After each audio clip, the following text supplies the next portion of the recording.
Hello po mga kapatid. Nandito na naman po ako mga kapatid para mag-share sa inyo ng aking devotion. Una, bago ang lahat, kinakamusta ko po kayo at nawa ay lagi kayong nasa mabuting kalagayan, no, mga kapatid, sa tulong at gabay ng ating Diyos. Muli, nandito po ako para mag-share sa inyo dito po ulit sa Mateo. Pero chapter 15 na po ang aking isi-share sa inyo ngayong araw na to mga kapatid. 15 verse 1 hanggang 39 po ang aking isi-share sa inyo dito ulit sa Mateo. At bago po ulit tayo magumpisa, tayo po ay mananalangin ulit. Sige po. Aming Diyos na makapangyarihan sa lahat, salamat sa araw na to. Unang-una, Lord, sa paggising mo sa amin ng maayos at malakas ang katawan, sa pagbigay ng napakaraming blessings ngayon, Lord. Alam kong magiging maayos, masaya at ligtas ang aming pamumuhay dahil sasamahan mo po kami at iingatan, O Diyos. At salamat sa araw na to dahil makakarinig, makakapag-aral, makakapagbasa na naman kami, O Diyos, ng iyong mga salitang makapangyarihan, O God. Salamat Lord, salamat Jesus, salamat Holy Spirit. Gabayan mo po kami, turuan, samahan O God sa aming pag-aaral. Tulungan mo rin po ako, samahan at gabayan upang puro salita mo lamang Lord ang lumabas sa aking bibig. Lord, inaangkin na namin ang katagumpayan ng aming gawain ngayong araw na namang ito. Muli Lord, pinupuri ka namin at sinasamba sa tanging pangalan ng aming Panginoong Kristo. Lahat po tayo ay magsabi ng Amen and Amen. At ito po ang aking channel.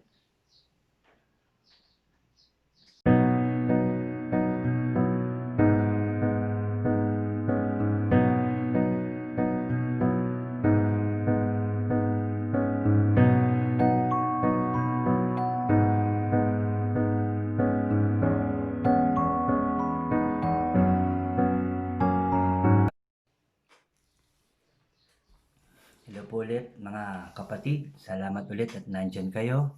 At ang mga bago po sa aking channel, huwag niyo pong kalimutan na mag-subscribe po kayo. Paki-like and share niyo po yung aking mga sharing, ano po mga kapatid, at yung notification bell. Paki-click na rin para updated po kayo sa tuwing ako'y mag-upload ng aking mga sharing and videos, ano po. Salamat po muli mga kapatid. So, Mateo chapter 15 verse 1 hanggang 9 po itong may pamagat na mga minanang katuruan. Magumpisa na po tayo. Mababasa rin po ito sa Marcos chapter 7 verse 1 hanggang 13. Ano po? Sabi po sa verse 1, pagkatapos lumapit kay Jesus ang ilang pariseyo at mga tagapagturo ng kautusan na galing sa Jerusalem. At siya'y tinanong nila. Na ito na naman po mga kapatid, yung mga pariseyo. Bakit na nilalabag ng mga alagad mo ang mga katuruan? Minana natin sa ating mga ninuno. Kumakain sila ng hindi muna naghuhugas ng kamay ayon sa paraang pinag-uutos.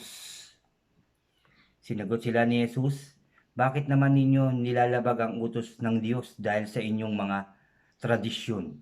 No? Binawi, sinagutan din sila. O tinanong din sila ng ating Panginoong Hesukristo, no?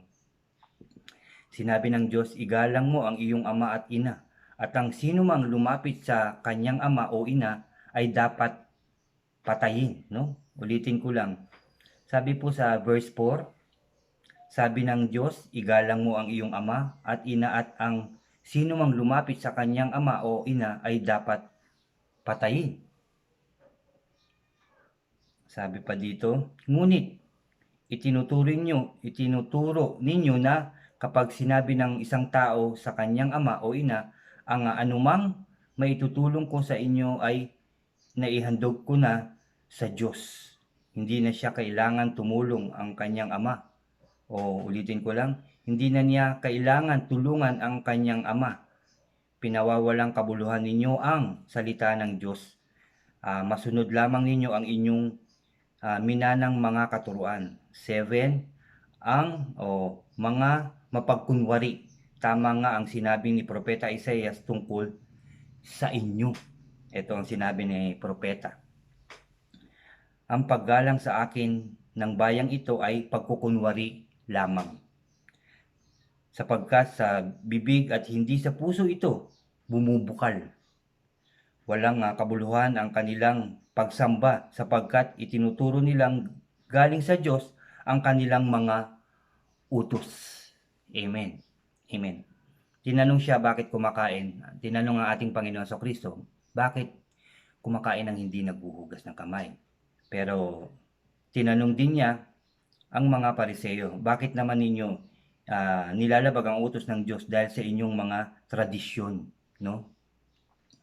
At ang tinuro daw ng mga Pariseo na yung kapag humihingi ng tulong o dapat tulungan ng ating magulang ay hindi na raw dapat dahil naihandog na daw, no? So hindi na raw dapat tulungan. So mali yung tinuturo ng mga Pariseo, no? Kaya sabi ng Panginoong Jesucristo dito sa kanila, mga mapagkunwari, tama nga ang sinabi ni Propeta Isaias tungkol sa inyo, mapagkunwaring mga Pariseo, no? Ang paggalang sa akin ng bayang ito ay pagkukunwari lamang. Yung paggalang, no? Pagkukunwari lamang. Sapagkat sa bibig at hindi sa puso ito bumubukal, puro salita lamang. Ginagalang ko ang Diyos pero hindi naman totoo na nakikita sa kanilang sarili o sa kanilang puso, no? Walang kabuluhan ang kanilang pagsamba sapagkat itinuturo nila galing sa Diyos ang kanilang mga utos, no? So ibig sabihin na gumagawa sila ng kanilang sariling utos, no? At sinasabi nila na yun daw ay galing sa Diyos, pero hindi naman. Yun po ay kasinungalingan. Ano po? So tayo mga kapatid, alam ko tayo ay totoong gumagalang sa ating Diyos ng buong puso, no? Hindi tayo nagsasalita lamang sa bibig, kundi talaga nanggagaling sa ating puso yung ating paggalang, pagsamba, pananampalataya, pagtitiwala sa ating Diyos. Yun po ay galing sa ating puso. Amen. At dito nga po, muli sa 10 naman, mga kapatid, verse 10 hanggang ano po ito, hanggang 20. Hanggang 20, may pamagat po itong ang nagpaparumi sa tao. Pakinggan po natin itong lahat, no? May pamagat po ulit ito, ang nagpaparumi sa tao. Verse 10 hanggang 20 po ito, no? Mababasa rin po ito, Marcos chapter 7, verse 14 hanggang 23 po. Sabi po sa verse 10, pinalapit ni Jesus ang mga tao at sinabi sa kanila, pakinggan ninyo at unawain ang aking sasabihin. Pakinggan po natin lahat ito. Ang lumalabas sa bibig ng tao, hindi ang pumapasok ang siyang nagpaparumi sa kanya sa paningin ng Diyos. Yung pumapasok, yung kinakain natin, hindi po yan nagpaparumi sa atin, no? Kung minsan yung sobra, kagaya ng sobrang matamis, sobrang mataba, o kahit anong sobra, no, na nakakasama sa kalooban, sa loob ng ating katawan, doon sa ating katawan, yun po nakakasama pero hindi nakakarumi, mga kapatid, ano? Pero yung lumalabas po sa ating mga bibig, kagaya ng kabastusan, no? Yung mga salitang kayabangan, no? Yung mga salitang sobrang purihin ng sarili, yan po ang tinitignan ng ating Diyos. Yan po ang nakakarumi sa atin, ano? Yung sobrang pagmumura. Ayan po.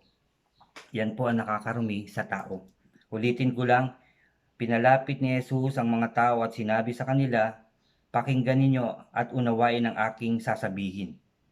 Ang lumalabas sa bibig ng tao, hindi ang pumapasok ang siyang nagpaparumi sa kanya sa paningin po ng ating Diyos. Yung lumalabas sa ating bibig, hindi yung pumapasok, ano? Yung pumapasok, hindi yun na nagpaparumi, kundi yung lumalabas sa ating mga bibig. Kaya iwasan po natin mga kapatid, yung mga pagsalita ng hindi maganda, yung nakakasakit ng ating kapwa, yung sobrang paninigaw, yung pagmumura, pagyayabang, panlalait na pananalita, no? Yung kayabangan, tapos yung sobrang papuri sa sarili. Dapat po hindi na natin yan ginagawa. Dahil po yan ang nakakapagparumi sa atin sa paningin ng ating Diyos. Amen. 12, pagkatapos lumapit naman ang mga alagad at sinabi sa kanya, hindi po ba ninyo alam na nasasaktan ang mga pariseo sa sinasabi nyo? No, sinabi daw ng isang alagad o ng mga alagad ng ating Panginoon Kristo, sa sinasabi ng ating Panginoon Kristo, nasasaktan ang mga pariseo. Sumagot siya, ang bawat halamang hindi itinanim ng aking ama na nasa langit ay bubunutin. So, ibig sabihin yung mga pariseyong yun, yung mga masasamang yun, yung mapagkunwari, mga hypocrite, mga kapatid, yung mga mayayabang, palamura, no? Sobrang magmura. Yung sabihin na natin na yung masasamang tao, hindi daw po yun itinanim ng ating Diyos. Yun daw ay bubunutin ng ating Diyos sa langit. Sabi sa 14, hayaan ninyo sila. Sila yung mga bulag na taga-akay ng mga bulag din. Ang mga pariseo daw po ay mga bulag na taga-akay ng mga bulag. Kasi kung ano yung sinasabi nila, hindi naman galing talaga sa Diyos. No? So, nagiging bulag sila. At yung nasasabihan, bulag din. No? Inaakay nila sa pagkakamali yung mga tao. At kapag bulag ang umakay sa kapwa bulag, pareho silang mahuhulog sa hukay. Kaya kung puro kamalian lang yung itinuturo natin sa iba, parehas kayong mahuhulog sa hukay. Kung ang sinasabi ng tao o sabihin na natin sinishare na hindi naman galing talaga sa Biblia, sa sarili lang niyang pag-iisip, sa gawa-gawa lamang niya, no? Tayo rin ay bulag kung tayo ganong klaseng tao na nag-iisip lang sa sariling talino na dapat sabihin, no? Tapos sasabihin natin na galing sa ating Diyos. So yung nasasabihan natin nabubulag din sa katotohanan, sa katuruan ng ating Diyos. Sa salita na totoong galing sa ating Diyos, mali yung tinuturo, no? Hindi talaga galing sa ating Diyos. So bulag at bulag yung ating mga inaakay. Parehas daw na mahuhulog sa hukay. Amen. Sabi po dito sa verse 15, sinabi sa kanya ni Pedro, ang kanyang alagad po yun, ipaliwanag nga po ninyo sa amin ang talinhagang ito. At sinabi ni Jesus, pati ba kayo'y wala ring pangunawa? Hindi ba ninyo nalalaman na anumang pumasok sa bibig ay tumutuloy sa tiyan at pagkatapos ay idinudumi? Ngunit ang lumalabas sa bibig ay nanggagaling sa puso. Iyan ang nagpaparumi sa tao, sapagkat sa puso nanggagaling ang masamang kaisipan, pagpatay, pangangalunya, pakikiapid, pagnanakaw, pagiging saksi para sa kasinungalingan at paninirang puri. Totoo po, di ba? Lahat po 'yan ay nanggagaling sa ating bibig, sa ating puso. Yung pag nagagalit tayo, di ba, galit na galit din ang ating puso. Di ba po? So yun po yung lumalabas, hindi magaganda, no? Yun ang nakakarumi sa atin, yung mga inilalabas na hindi magaganda, kapatid. Kaya kung puro magaganda ang nilalabas ng iyong bibig, lalo't lalo na laging may salita ng ating Diyos, hindi ka nagiging marumi. Ikaw po ay nagiging malinis, kapatid. Malinis na malinis. Kung puro salita mo ay maayos, maganda, at totoo, lalo na't nanggagaling sa ating Diyos. Amen. Sabi pa rito, 20, iyan ang nagpaparumi sa tao sa paningin ng Diyos. Hindi nagiging marumi ang isang tao kung siya man ay kumain ng hindi muna naguhugas ng kamay na paraang naayon sa minanang katuruan. Di ba? Katuruan talaga na bago ka kumain, no? Kalinisan po yan sa ating sarili, sa ating kamay. Pero yung sa ating pagkatao, sa ating kaluluwa, hindi po yun kalinisan, no? Yung lumalabas sa bibig. Depende po kung anong lumalabas sa inyong bibig. Kung puro kabastusan, kasamaan, nagpaparumi po. Pero kung puro kabutihan, yan po ay nagpapalinis sa atin o sa inyo, kapatid. Amen. Tama po, di ba po? Dito po sa verse 21, may pamagat po itong ang pananalig ng isang Kananeya. Hanggang ano po yan? Hanggang verse 28 po, mga kapatid. Verse 21 hanggang 28, may pamagat po yang ang pananalig ng isang Kananeya. Sabi po dito, umalis doon si Jesus at nagpunta sa lupaing malapit sa Tiro at Sidon. Isang Kananeya na nakatira doon ang lumapit sa kanya na sumisigaw, Panginoon, anak ni David, maawa po kayo sa akin. Ang anak kong babae ay sinapian ng demonyo at labis na pinapahirapan nito. Ngunit hindi sumagot si Jesus. Lumapit ang kanyang mga alagad at sinabi kay Jesus, paalisin na nga po ninyo siya. Napakaingay niya at sunod ng sunod sa atin. Sabi. 24, sumagot si Jesus, sa mga naliligaw na tupa ng sambayanan ng Israel lamang ako isinugo. Ngunit lumapit sa kanya ang babae. Lumuhod ito at nagmakaawa. Tulungan po ninyo ako, Panginoon. Sumagot si Jesus, hindi dapat kunin ng pagkain ng mga bata at ibigay sa mga aso. Ulitin ko lang, sumagot si Jesus, hindi dapat kunin ang pagkain ng mga bata at ibigay sa mga aso. 27, totoo nga Panginoon, ngunit ang mga aso man po ay kumakain ng mumong nalalaglag sa hapagkainan ng Panginoon, tugon ng babae. 28, at sinabi sa kanya ni Jesus, napakalaki ng iyong pananampalataya, mangyari ang hinihiling mo, at noon di gumaling ang kanyang anak. Amen. And amen. No? Dahil sa pananampalataya mga kapatid, talagang doon tumitingin ang ating Diyos sa ating totoong pananampalataya sa ating puso. Paliwanag ko lang po ng konti itong tungkol dito sa Cananea. Yung sinabi na sumagot si Jesus, sa mga naliligaw na tupa ng sambayanan ng Israel lamang ako isinugo, ngunit lumapit pa rin ang babae, lumuhod at nagmakaawa. Tulungan mo po ninyo ako, Panginoon, no? Sumagot si Jesus, hindi dapat kunin ang pagkain ng mga bata at ibigay sa mga aso, no? Kasi hindi po kumbaga ay hinalin tulad ng ating Panginoon sa Kristo na ibang tao yung Cananea, yung mga bata na sinasabi, kasi yung sinabi ko po sa inyo ng mga bata na parang mga bata kung tayo, kasi ang mga bata noon, 'di ba?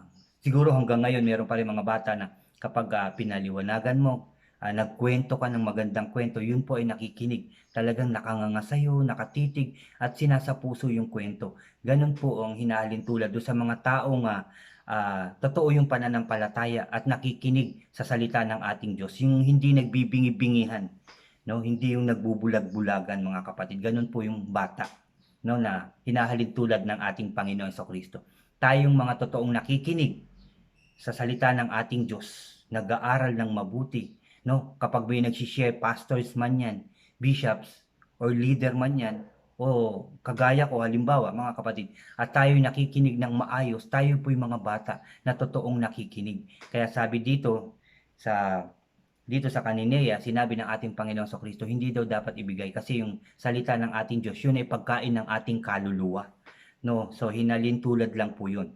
Hindi daw dapat ibigay ang pagkain ng mga bata, na sinabi ko kanina ng mga bata ang mga totoong nakikinig ng salita ng ating Diyos. At yung mga aso daw, yun yung mga gumagawa ng kasamaan, ng kasalanan. Hindi daw dapat ibigay yung pagkain ng mga bata, hindi daw dapat ibigay ang pagkain ng mga bata sa aso, no? So yun po ang ibig sabihin ng ating Panginoon sa Kristo. Doon lang dapat sa mga bata. Pero ang sagot ng mga babae na Cananea, na ganun din daw yung mga aso na kumakain din ng mga nalalaglag, no, ng mumo ng kanyang Panginoon, no? Yung mga ibig sabihin, no, yung mga makasalanan din, meron din naman na talagang nakikinig din, no, lumalapit din sa ating Diyos. So kumakain din sila, yung mga nalalaglag na salita, nakikinig din sila. Hindi man nakikita yan ng mga tao, no, meron din ganun. Hindi naman lahat ay likas na masama, no, may mga nakikinig din diyan talaga, nagbabasa rin kahit papaano. So sila rin ay nakakabahagi sa mga nalalaglag na pagpapala ng ating Diyos. Amen. Napakalaki ng iyong pananampalataya, mangyayari ang hinihiling mo, at noon di gumaling ang kanyang anak. Tayo po, alam kong ganyan din ang ating mga puso mga kapatid, na talagang totoo yung ating pananampalataya, no? Talagang tayo'y nakikinig ng maayos at mabuti sa salita, sa mga sharing na salita ng ating Diyos. Ganyan po tayo. At ang ating puso talaga ang tinitignan ng ating Diyos. Amen and amen. Verse 29 kapatid, hanggang ano po ito, hanggang 31, may pamagat po itong maraming pinagaling si Jesus. Pag-alis doon, nagbalik si Jesus sa tabi ng lawa ng Galilea, umakyat siya sa bundok at naupo upang magturo. Nagdatingan naman ang napakaraming tao, may dalang mga pilay, bulag, lumpo, pipi at marami pang ibang may sakit. Dinala nila ang mga ito sa paanan ni Jesus at sila'y pinagaling niya. Kaya't namangha ang mga tao nang makita nilang nakapagsalita na ang mga pipi, gumaling ang mga lumpo, nakalakad ang mga pilay at nakakita naman ang mga bulag. Kaya't pinuri nila ang Diyos ng Israel. Purihin ang ating Diyos. Purihin ang ating Panginoong Jesucristo. Amen. Verse 32 mga kapatid, may pamagat po itong ang pagpapakain sa 4,000. Hanggang 38 po ito. Verse 32 hanggang 38, ang pagpapakain sa 4,000. Tinawag ni Jesus ang kanyang mga alagad at sinabi sa kanila, nahahabag ako sa mga taong ito. 3 araw na ngayon kasama natin sila at wala na silang pagkain. Ayokong paalisin sila ng gutom. Baka sila'y mahilo sa daan. Sinabi naman ng mga alagad, saan po tayo kukuha ng sapat na pagkain para sa ganito karaming tao sa ilang na lugar? Ilan pang tinapay ang nariyan? Tanong ni Jesus sa kanila. 7 po, at mayroon pang ilang maliliit na isda. Sagot nila. Pinaupo ni Jesus sa lupa ang mga tao. Kinuha niya ang 7 tinapay at mga isda at nagpasalamat sa Diyos. Pagkatapos, pinaghati-hati niya ang mga iyon at ibinigay sa mga alagad upang ipamahagi sa mga tao. Nakakain na busog ang lahat at nang ipunin ng mga alagad ang tinapay na nalabis, nakapuno pa sila ng 7 kaing. Kaya 4,000 lalaki ang nakakain bukod pa sa mga babae at mga bata. Di ba kahapon din ay 5,000 na kalalakihan bukod pa sa babae. Bata, ngayon naman ay 4,000 bukod pa sa babae at mga bata. Sa 7 tinapay lang at ilang pirasong isda. Nabusog ang lahat at nakaipon pa sila ng 7 kaing na tinapay mga kapatid. Kagaya rin na sinabi ko kahapon sa isa kong sharing mga kapatid na ipagpasalamat lang natin palagi ang pagkain natin at bibigyan pa tayo ng sobra ng ating Diyos, no? Dahil sa kanya galing ang lahat, lalong-lalo na ang ating mga pagkain na nagbibigay lakas at kagalingan sa atin lahat. Amen. Sabi dito sa 39, nang pauwi na si Jesus, ang mga tao ay sumakay. Nang napauwi na ni Jesus ang mga tao, sumakay siya sa bangka at nagtungo sa lupain ng Magadan, no? So yun po ang pagtatapos ng verse ng chapter 15, ang 39 po.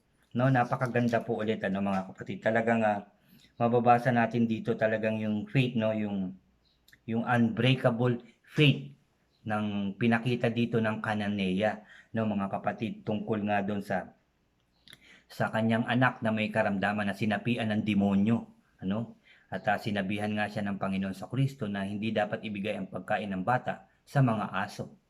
Ngunit sumagot ang babae na kahit na ang mga aso ay kumakain din sa mga nalalaglag na pagkain ng kanyang Panginoon. So, di ba po? Kaya hindi po natin dapat husgahan ang bawat tao.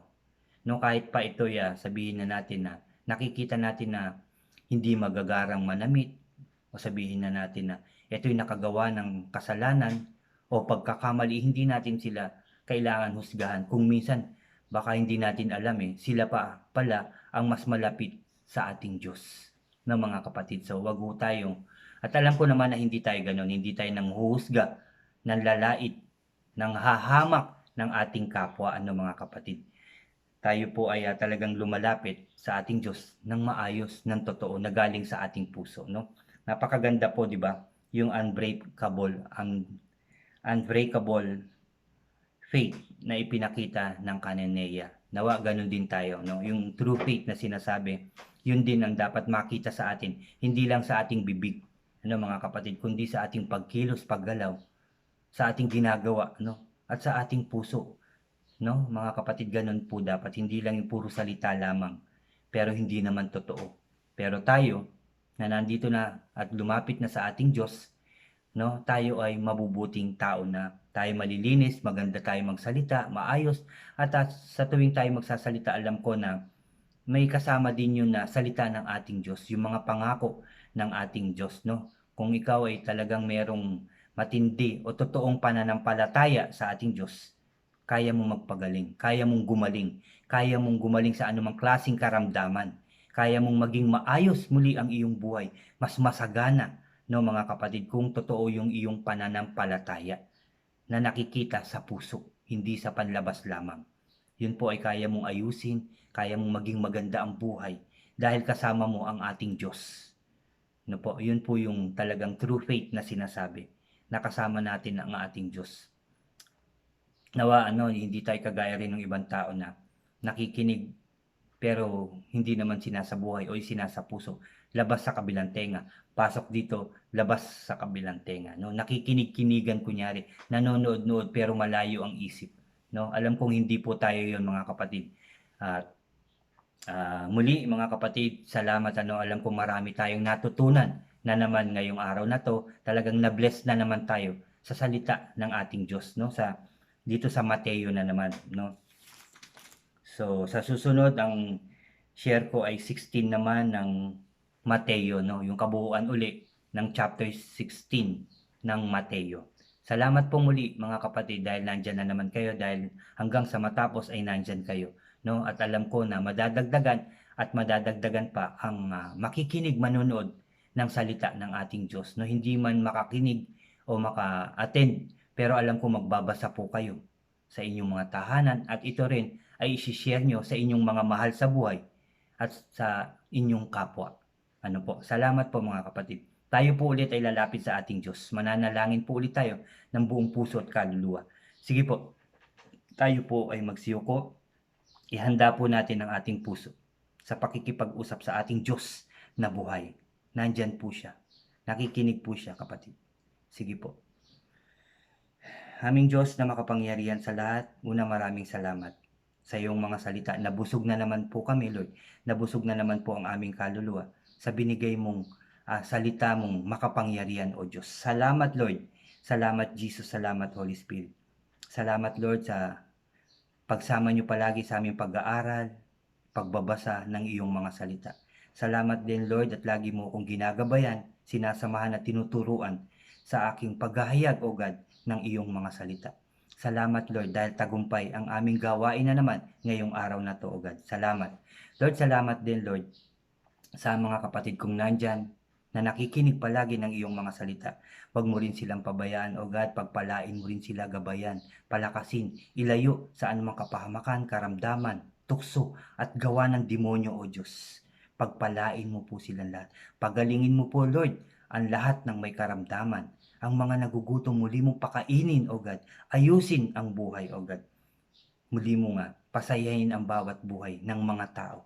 Alisin mo ang kanilang mga suliranin. At ang totoong pananampalataya, pagtitiwala sa iyo, ang maramdaman at maitatak sa aming mga puso, O Diyos. Ganon din, ingatan mo rin, Lord, ang aming Presidente Duterte dito sa Pilipinas, ganon din sa Japan, Amerika, China, saan man, O God, saan man dako ng daigdig, O God, saan mang bansa. Ingatan mo rin ang mga presidente doon, ang kanilang mga mahal sa buhay, kanilang mga kasamahan sa pananampalataya. Ingatan mo rin sila sa anumang kapahamakan, karamdaman, tukso, ganun din sa gawa ng demonyo, O God. Nawawala nang mag-isip ng masama sa kapwa. Wala nang gumawa ng makakasakit sa kapwa o God. Maging maayos na ang lahat.